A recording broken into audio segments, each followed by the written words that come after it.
si Direktor Melvin Matibag ng NBI nag-wrist back kay Escudero ay kay Cayetano. Sabi ni Matibag, sabi kasi ni Cayetano, ang sabi ni Cayetano, ang message ko sa NBI, hindi nyo natibag ang Senado. Under Alan Cayetano, hindi nyo natibag ang Senado. Ang sagot ni Direktor Matibag ng NBI, bakit? Gusto ba namin tibagin yung Senado? Gusto lang namin ipatupad yung batas. It's not about Senator Alan Peter Cayetano. It's about the Senate in the judicial system. May balak ba tayong tibagin ang Senado? Wala naman. Oo nga naman. Pag sinabi mong titibagin ang Senado, ibig sabihin i-abolish ang Senado. Ha? Hindi naman ganun. Totoo naman yung sinasabi ni Director Melvin Matibag. Hindi naman, never naman nilang inambisyon na parang nila, ang ginagawa ba ng NBI, huwagin ang Senado? Hindi naman. Actually, ang gusto ng Senado, maaresto si Bato, mapanagot si Bato. Kaya lang, pinoprotektahan nila Cayetano at ng Senado, ng mayorya ng Senado. Pero hindi naman kinakalaban ba ni Matibag yung Senado?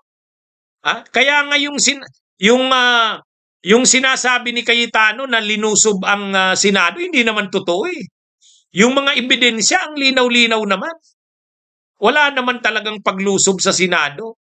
Hindi naman talaga inatake ang Senado. Gawa-gawa lang nila Cayetano eh. Pinalalaki lang yung issue. Ang sabi nga ni Matibag, talaga namang mission nila doon sa Senado ay si Bato lang. Arestuhin lang si Bato. Yun lang naman ang mission nila. Hindi naman sila ininstruksyonan na buwagin, lusubin ang Senado, tibagin ang Senado. Sinasabi ni Senator Alan Peter Cayetano na hindi niyo raw po natibag ang Senado. Bakit? Gusto ba namin tibagin yung Senado? Gusto lang namin ipatupad yung batas, ano? Tsaka, it's not about Senator Alan Peter Cayetano. It's about the Senate and the judicial system. No? So, okay lang naman yun. Hindi naman eh. May balak pa tayo tibagin yung Senado? Wala naman. That's an institution enshrined in the Constitution. We respect it. Well, good luck to him, no? He do it day by day. So, tomorrow is another day for him. So, good luck to Senator Alan Peter Cayetano. Salamat. So today, he still insists na NBI daw po umatake sa Senado. Well, malinaw naman na yung kwento. Nangyari yung barilan doon sa GSIS. At nandun kayo. So, sabi ko nga, this is an ongoing investigation already of DOJ and Office of the Ombudsman will submit it. And yung mga video lumabas, nakita nyo naman eh. Umamin naman na mismo si General Mao na siyang nagpaputok na una. Director May, hindi ba katakataka bakit NBI yung security na hiningi ng GSIS at hindi PNP? Hindi naman to security, di bang katakataka rin dahil kasama naman dahil sa law enforcement dyan eh. Ando doon na kasi may presence na kami doon nung Monday, nag-coordinate doon. So they feel comfortable with the NBI siguro. I'm not saying na hindi sila comfortable with the PNP. Siguro, tsaka yung PNP are busy already in maintaining peace sa labas, di ba? Okay. So, hindi naman, that's not something na unusual, ano. OA naman itong si Cayetano eh. Kasi ang sinasabi ni Cayetano, nabigo daw sila Matibag na tibagin ang Senado. Wala, hindi naman unang-una. Hindi naman Senado ang kalaban ni Matibag.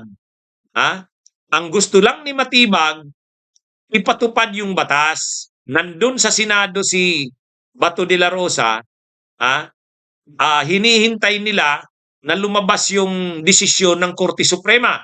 Pag ang Korte Suprema walang TRO na nilabas, itutuloy nila ang pag-aresto kay Bato. Yun yung plano. Yun yung plano ng NBI. Hindi naman naka-direct sa Senado. Kaya ano ba naman tong pinapalabas ni Cayetano?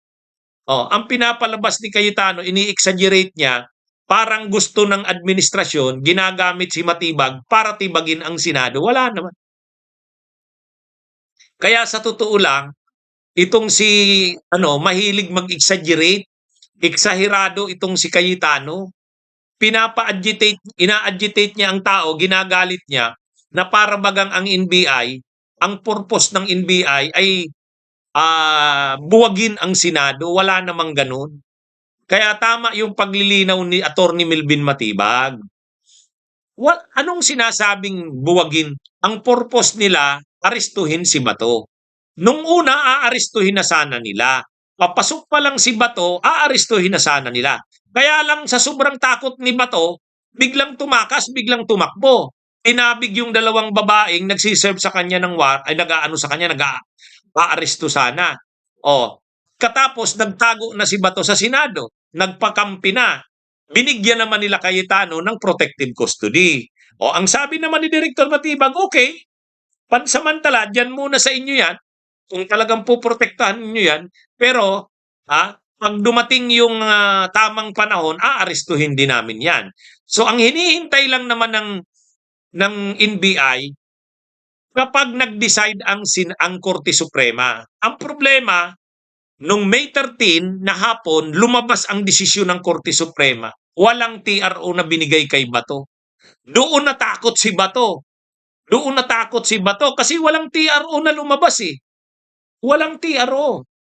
Pinapa-comment ang gobyerno, pinapa-comment ang kampo ni Bato ng Supreme Court. Pero walang TRO. Ibig sabihin, pag sinabi mong walang TRO, pwedeng ituloy ng executive o ng NBI ang pag-aresto kay Bato. Total, wala namang TRO eh. Natakot na ngayon. Ha? Natakot na ngayon si si Bato. Baka bigla siyang lusubin. Wala namang nagbabawal sa NBI at sa gobyerno na lusubin ang Senado. Kasi wala namang TRO eh. O yun, sa sobrang takot ni Bato, nagpilit na siyang makaalis ng Senado. Paano siya makakaalis? Naggawa ng mga gawa-gawang kunwari putukan. Yan na yung scripted na putukan na ginawa nila Cayetano at nila Bato. Yan yung totoo. Kaya hindi naman linusob talaga ng